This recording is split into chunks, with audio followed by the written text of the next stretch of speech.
In the late 1990s and early 2000s, a disturbing pattern began to emerge across several states in the U.S. where young men, often college-aged, were found dead in rivers, typically after a night of partying or drinking.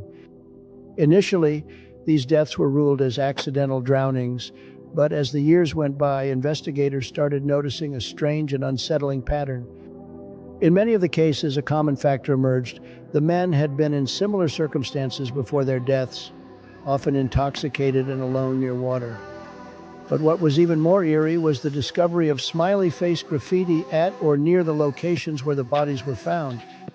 The smiley faces, sometimes drawn on nearby bridges, buildings, or rocks, were seen as a potential clue, leading some investigators to believe the drownings weren't accidental, but were instead connected and possibly the work of a serial killer or group of killers.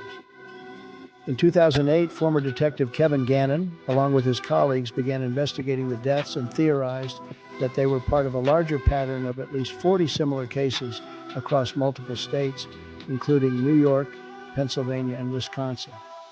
According to Gannon, the victims' bodies often showed signs of being moved after death, suggesting that they may have been abducted before being thrown into the water.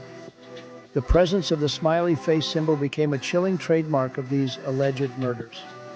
Some believe the killers were sending a message with the graffiti, a macabre signature to taunt authorities. While some dismiss the theory as coincidence or urban legend, others remain convinced that a killer or group of killers is responsible for these deaths.